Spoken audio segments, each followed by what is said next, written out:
Hello, I've come to Kirkstall Abbey, a monastery not far from the centre of Leeds. It's a very popular place, and on most days you can see people enjoying themselves here. They walk around and look at the ruins of the abbey, and many walk and play in the grounds. It would have been very different hundreds of years ago, before the abbey was closed down. Then, the only people you would have seen would have been the monks. Men who wanted to live a simple life, in a group, away from other people, without wives and families, so that they could give their lives to studying, to working in the fields, but above all, to praying to God. The monks first came to Kirkstall over 800 years ago. They belonged to a group which began at a place in France called Citeaux, which has given these monks the name Cistercian. This was the abbey's sign or coat of arms. Today, modern Cistercian monks still wear the same sort of clothes as their fellow monks of long ago.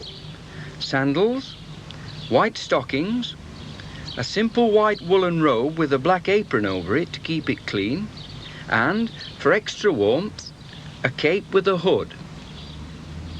You can see why they're often called the White Monks. Well, the abbey ruins are behind me. What I want to do is to take you around them, see if we can find any clues. Clues that'll tell us something about the way the monks lived all that time ago.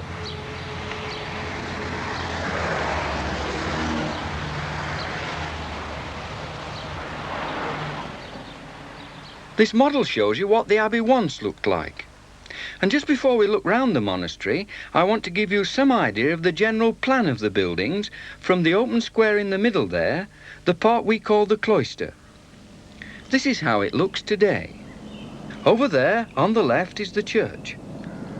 You can't really mistake that because the church is easily the tallest and biggest building in the monastery. In front of me, above those arches, along the top there, is the monks' dormitory, the place where the monks slept. On the other side of the cloister, behind this wall here, are the kitchens as well as the dining room or refectory where the monks ate their meals. But let's start up in the dormitory.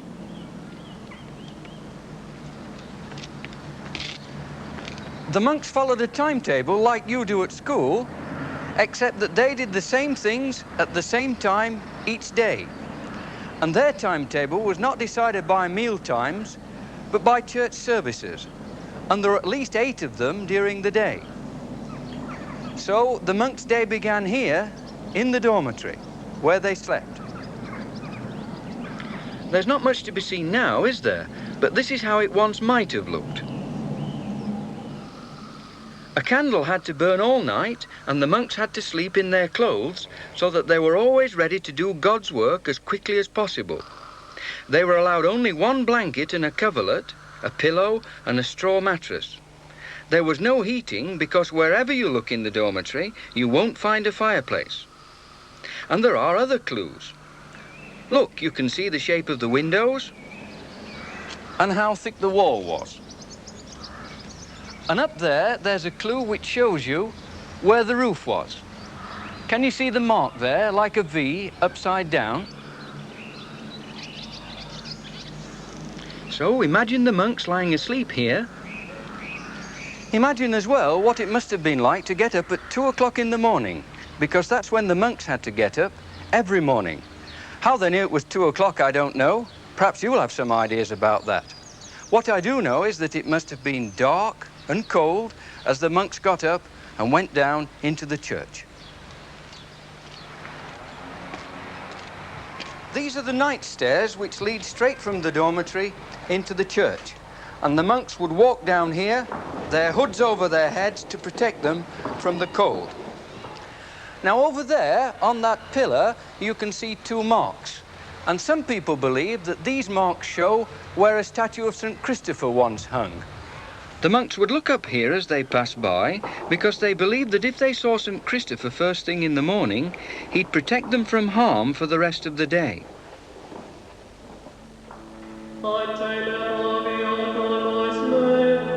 The The services and the books were all in Latin. This hymn, sung in Latin by modern Cistercian monks, would also have been sung here long ago, at the first service of the day.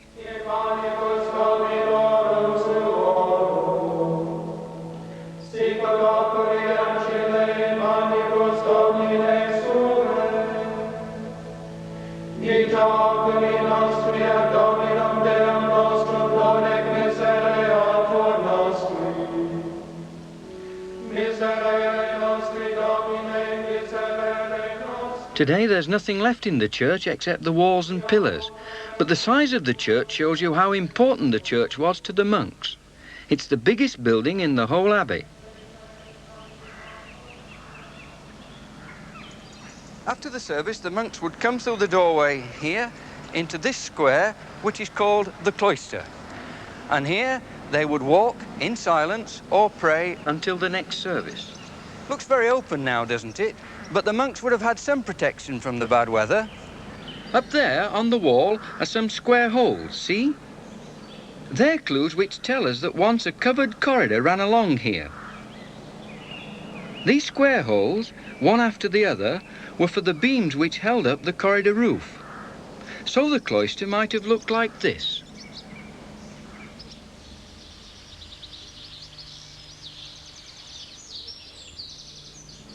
Here, on this side of the cloister, beneath the dormitory, are some more clues to show how the monks lived.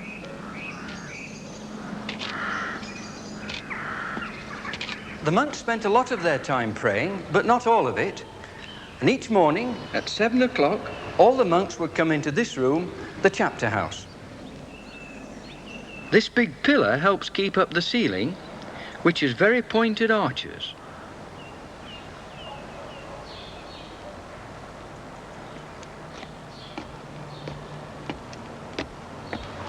Over here are the remains of the stone benches that the monks would sit on, like this. And when everyone was sitting down, one of the monks would stand up and read a chapter from the Book of Rules, which all the monks had to obey. That's why this room is called the chapter house. Ut eum per obedientiae laborem redeas, a quo per inobedientiae desidiam recesseras.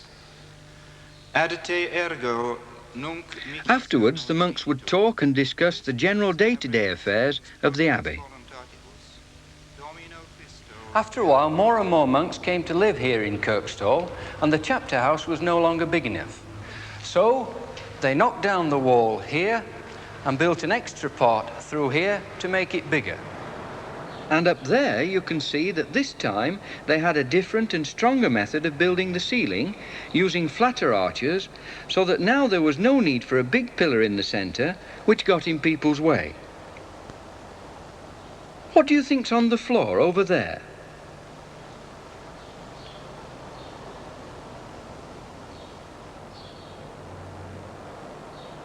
It's a stone coffin for burying someone in. Now look at these marks along the wall. This is one of the coffins built into the wall. The monks were probably short of money, and so they had to use what stone they'd already got, including coffins. In later times, people have realized these were coffins and bored holes through into the coffin to try and get at a body or valuables which might have been inside. But they were probably disappointed. Well, I'm now further along the cloister. You've seen the monks singing and praying and meeting together, but you haven't seen them having a meal, because most monks would have to wait until 11 o'clock for their main meal, and remember, they got up at 2 o'clock in the morning. This is where they would wash their hands, here in basins along this wall before each meal. They'd dry them, and then they'd walk over there through the doorway, it's blocked up now, into the dining room beyond.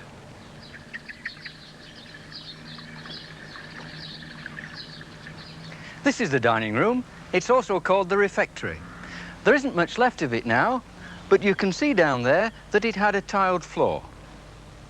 This is what the dining room might have looked like. The monks weren't allowed to speak during the meal, except for one monk who read aloud from a religious book while the rest were eating. necessitatem naturae expleat. The monks ate vegetables like beans and onions. They were each allowed a small loaf of bread a day and some beer, which they made themselves. For a long time they weren't allowed to eat meat. We know something of what happened in the dining room from clues that have been dug up from the ground here. For example, bits of this mug were found and stuck together. It's a big one, isn't it? And this beer jug's been found. They put the opening here so that when they pulled out the stopper, any bits that were in the beer would stay in the bottom. Here in the grass near the refectory, there's another clue. What do you think it is? It's shaped like a circle, and when the monks lived in Kirkstall, it wouldn't have had grass growing in it. It would have been built up to about this high.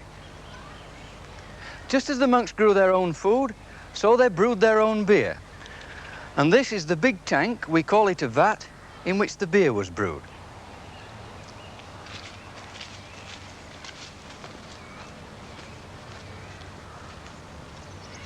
Here's another circle that's connected with food. This is an oven.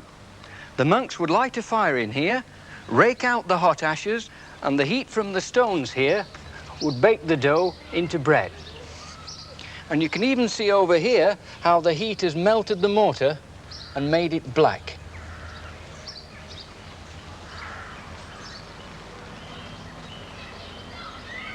Here's our last clue today about life in the monastery. There are stories about monasteries having secret passages, and you may think that this is Kirkstall's secret passage, but it isn't. It's a drain that ran under the kitchens and under the lavatories at the end of the monks' dormitory. Water from a spring on the hillside was brought through here, and the force of the water flushed the rubbish away. Well, we've seen some of the clues which tell us something about the way the monks lived here long ago, so that when you go round an old monastery, you too can look for clues. But remember, not all monasteries are ruins. Today there are monasteries again in Britain, like Mount St Bernard Abbey in Leicestershire. Here, Cistercian monks live and work and worship in many ways like the monks who lived at Kirkstall all those years ago. And they still remember their fellow monks at Kirkstall, for they even have the old Kirkstall coat of arms on their church wall.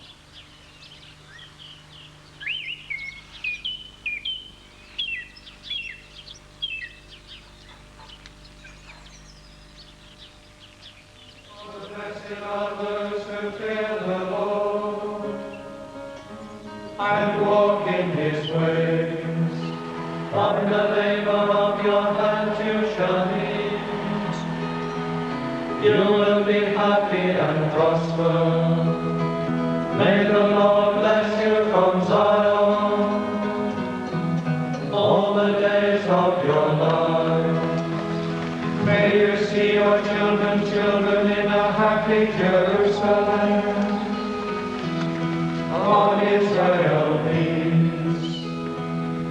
The Lord in him through the fire and through the sun, and through the Holy Spirit, as it was in the beginning, is now, and ever shall